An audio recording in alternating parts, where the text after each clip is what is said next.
नेत्राच्या ज्योतीने दिवे लागतील आनंदाने। डॉक्टर सौ सुनीता कारंडे यांचे श्री गणपती नेत्रालय। आपल्या आरोग्याची काळजी घेण्याकरिता पंढरपूर शहरामधील लोकांच्या विश्वासात सार्थ ठरलेले एकमेव नेत्र रुग्णालय म्हणजे श्री गणपती नेत्रालय। नेत्रालयातील उपलब्ध सुविधा: फेको मशीनद्वारे मोतीबिंदू ऑपरेशन, कॉम्प्युटरच्या सहाय्याने चष्म्याचा नंबर काढणे, मधुमेह व रक्तदाब रुग्णांची नेत्रपटेल तपासणी, काचबिंदू निदान व उपचार, बुबुळावरील काचोळ्याचे म्हणजेच पडद्याचे ऑपरेशन, लॅसिक मशीनद्वारे चष्म्याचा नंबर घालवणे, तसेच सर्व प्रकारच्या इन्शुरन्स कॅशलेस सुविधा उपलब्ध। चला तर मग डोळ्याच्या सर्व प्रकारच्या ऑपरेशनसाठी व उपचारासाठी अत्याधुनिक पद्धत निवडूया एकदा। श्री गणपती नेत्रालयाला भेट देऊया। आमचा पत्ता 4776 plot number 118 Dattanagar, Uma college समोर, पंढरपूर। संपर्क 021862299890 किंवा 7020889631। रोहित दादा तुम आगे बढ़ो, हम तुम्हारे साथ हैं। रोहित दादा तुम आगे बढ़ो, हम तुम्हारे साथ हैं। रोहित दादा तुम संघर्ष करो, हम तुम्हारे साथ हैं। राष्ट्रवादी काँग्रेस पक्षाचा राष्ट्रवादी काँग्रेस शरद पवार गटाचे आमदार रोहित पवार यांची आज 1 फेब्रुवारी रोजी ईडी कडून पुन्हा एकदा चौकशी करण्यात येत आहे। या निषेधात राष्ट्रवादी काँग्रेसच्या कार्यकर्त्यांकडून केंद्र सरकारच्या विरोधात आक्रोश व्यक्त करण्यात येत आहे। मागील चौकशीत ईडीने 10 तास रोहित पवारांना बसवून ठेवले, त्यानंतर आता पुन्हा एकदा आज 1 फेब्रुवारीला चौकशी होत आहे।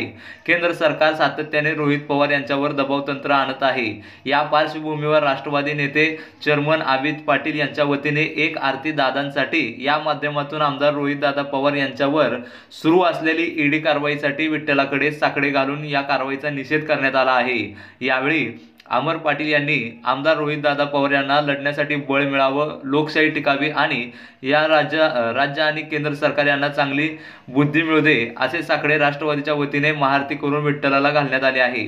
तसेच अशा पद्धतीने लोकशाही दाबण्याचा प्रयत्न झाल्यास याही पक्ष तीव्र आंदोलन छेडू असा इशारा अमर पाटील यांनी माध्यमांशी बोलताना दिला आहे। यावेळी राष्ट्रवादी नेते अमर पाटील, शहराध्यक्ष सुभाषदादा भोसले, माजी शहराध्यक्ष सुधीर आबा भोसले, राष्ट्रवादी नेते संदीप मांडवे, डॉक्टर योगेश रंधवे, राष्ट्रवादी नेते सागर पडवळ, राष्ट्रवादी नेत्या साधनाताई राऊत याचबरोबर राष्ट्रवादीचे अनेक पदाधिकारी, कार्यकर्ते आणि मान्यवर मोठ्या प्रमाणात उपस्थित होते। आलेल्या विठ्ठलाच्या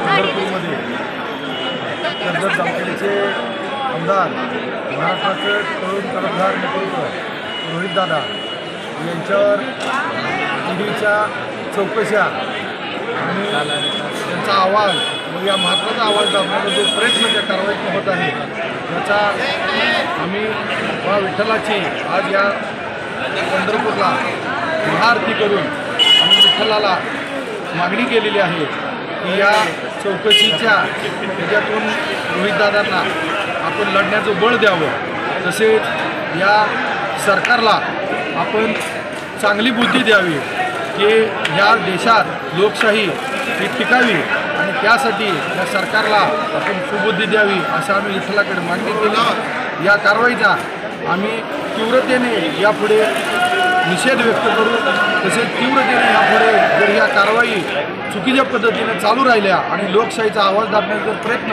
असाच चालू राहिला तर यापुढे राष्ट्रवादी काँग्रेस पक्षातर्फे याच्याही तीव्र पद्धतीने आंदोलन इथून पुढे केलं जाईल असा आम्ही सरकारला इशारा देतो।